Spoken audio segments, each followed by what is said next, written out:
For as long as Daniel Foster could remember, he knew two things. 1, he was adopted.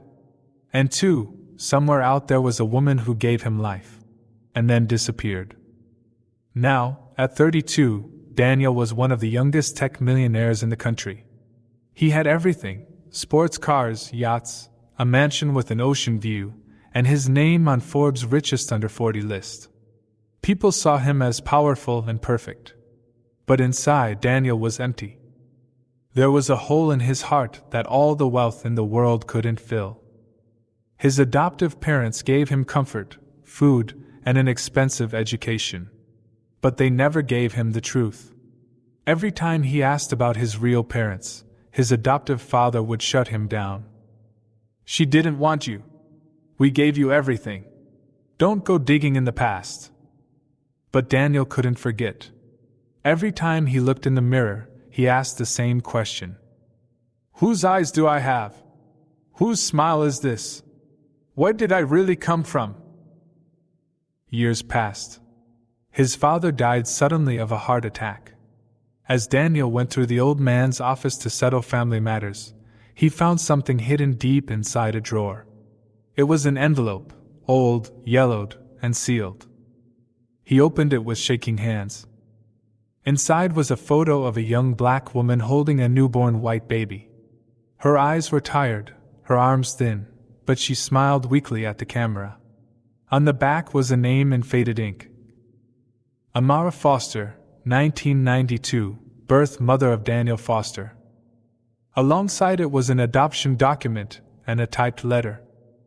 Due to tragic circumstances, including the sudden death of the father in an aviation accident, and the mother's financial hardship, she has agreed to full legal adoption. No future claims permitted.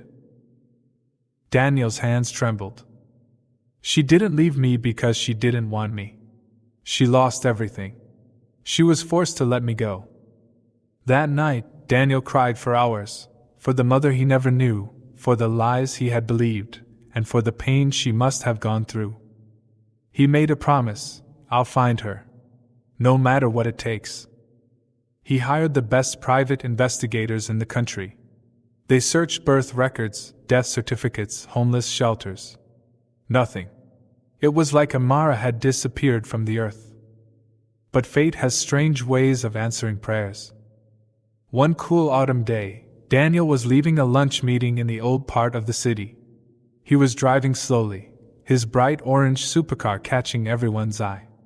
But his mind was elsewhere, on the photo, on those tired eyes, on that name, Amara. As traffic slowed at an intersection, he glanced at the sidewalk, and his heart nearly stopped. There, hunched under a heavy cloth bag, was an elderly woman. Her clothes were torn, her feet bare. She looked lost, forgotten, but her face, those eyes. Daniel's blood froze. "It's her." Without thinking, he slammed the brakes. Cars behind him honked, but he didn't care. He jumped out and ran straight to the woman. She looked up, confused and scared, as this well-dressed young man in a $3,000 suit knelt before her on the sidewalk. Daniel's voice cracked as he spoke. You're my mother." The woman blinked. "What did you say?" she whispered. "Please," Daniel begged, his voice trembling. "Tell me your name. Is it Amara?" She nodded slowly, almost afraid. Daniel pulled the old photo from his wallet, the one with her holding him as a baby. "Look," he said, his hand shaking. "It's you. This is me." Amara stared at the photo. Her eyes widened. Her hands flew to her mouth as she whispered, "Oh my God! It can't be!" Tears rolled down her cheeks. Her knees gave out, and she collapsed on the ground. Daniel caught her gently and held her in his arms. "They told me I'd never see you again," she cried. "After your father died, I had nothing. They forced me to give you up. I never wanted to. I've prayed for you every night since." Daniel held her tightly. "You didn't abandon me," he said softly. "You saved me. You gave me life." Passers-by stared. Some took pictures. Others wept silently, moved by the powerful moment. "Come with me," Daniel said. "Let me take care of you now." Amara tried to protest. "I'm just a beggar. You have everything. You don't need me." Daniel smiled with teary eyes. "You're all I've ever needed." He helped her into the car. She hesitated, afraid to ruin the clean leather seats with her worn clothes, but Daniel didn't care. He called his assistant immediately. "Get the best doctors. The best care. Prepare a room. I've found someone important." In the days that followed, Amara received everything she had once only dreamed of: warm meals, medical attention, new clothes, a clean bed. Her strength returned, little by little. But what mattered more than all of that was the time they shared. Every evening, Daniel would sit by her bed and listen to her stories. Stories of love, of loss, of hope. She told him about his father, a brave man who died too soon. She spoke of the pain she carried for decades, not knowing what happened to her son. "I thought I'd lost you forever," she whispered one night. "You didn't," Daniel replied. "You just gave me a better chance. And now it's my turn to give that back to you." 3 months later, Daniel announced a new foundation. The Amara Hope Fund, a non-profit organization focused on supporting single mothers, especially women of color, who are struggling to raise children in hard situations. The foundation offered shelter, job training, education support, and mental health counseling. Amara was the honorary chairwoman. Every time she walked into the foundation's center, young women hugged her.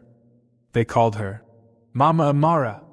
She smiled, strong and proud, knowing her story could now help others. Daniel stood beside her, his eyes full of gratitude. "This," he said at the launch ceremony, "is not charity. This is a tribute to the strongest woman I know."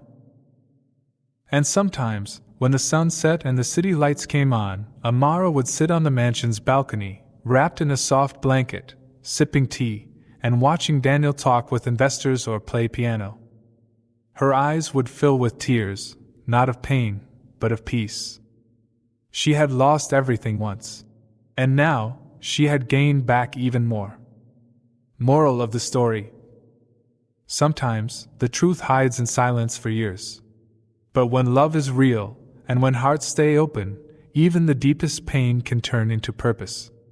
Daniel had money, fame, and power, but what he truly needed was his mother. And Amara had lost her world, but in the end, she gained a life she never imagined. Never stop believing in love.